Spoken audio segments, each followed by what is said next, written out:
Olá pessoal, estamos aqui hoje mais uma vez para refletirmos juntos a nossa liturgia do dia, tá certo? E nessa sexta-feira, essa primeira sexta-feira do mês, que nós possamos colocar nossa esperança no coração santo de Jesus, que nós possamos celebrar com amor e alegria, rezando pelas vocações. Então a primeira leitura está em Gênesis, capítulo 23, versículo 1 a 4, depois o versículo 19, depois o capítulo 24, versículo 1, e depois o capítulo 24, versículo 1 a 8, depois o versículo 62 a 67. Gênesis, capítulo 23, versículo 1 a 4, depois o versículo 19, depois o capítulo 24, versículo 1 a 8, depois o versículo 62 a 67. E foi a vida de Sara 127 anos. Estes foram os anos de vida de Sara. E morreu Sara em Kiriate Arba, que é Hebrom, na terra de Canaã. E veio Abraão lamentar a Sara e chorar por ela. Depois se levantou Abraão de diante do seu morto e falou aos filhos de Et, dizendo: Estrangeiro e peregrino sou entre vós. Dai-me possessão de sepultura convosco, para que sepulte o meu morto de diante da minha face.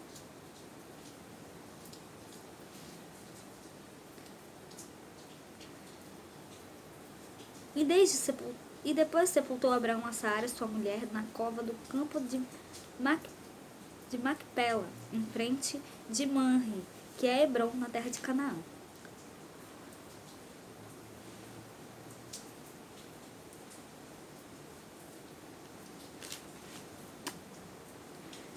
E era Abraão já velho e adiantado em idade, e o Senhor havia abençoado a Abraão em tudo. E disse Abraão ao seu servo, o mais velho da casa, que tinha o governo sobre tudo o que possuía: Põe agora a tua mão debaixo da minha coxa, para que eu te faça jurar pelo Senhor, Deus dos céus e Deus da terra, de que não tomarás para meu filho mulher das filhas dos cananeus, no meio das quais eu habito, mas que irás na minha terra e a minha parentela, e daí tomarás mulher para meu filho Isaque.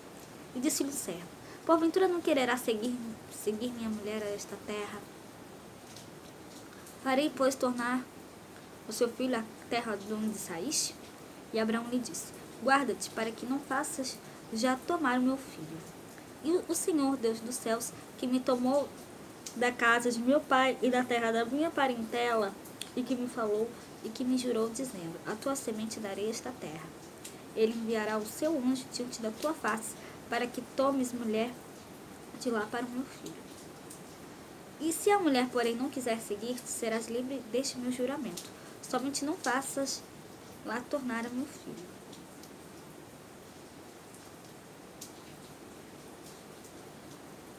Ora, Isaque vinha do caminho do poço de Lairoi, porque habitava na terra do sul.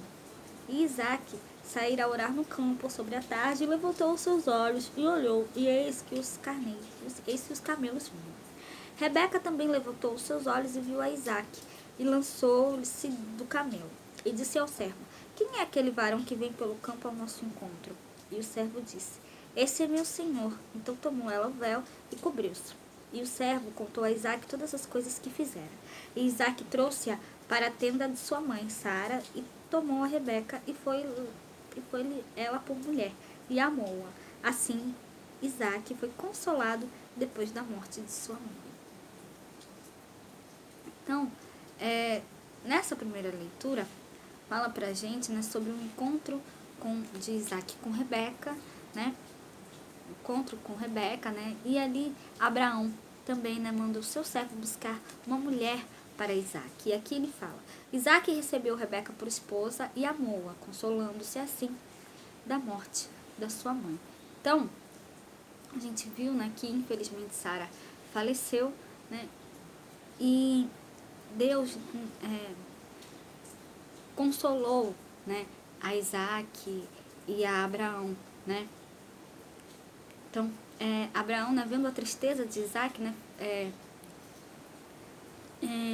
fez com que o servo dele fosse atrás de uma mulher para ele, né? E ali o servo encontrou a Rebeca, né? E Rebeca, né, se casou com Isaque, e ali Isaac, né, foi consolado depois que a sua mãe partiu.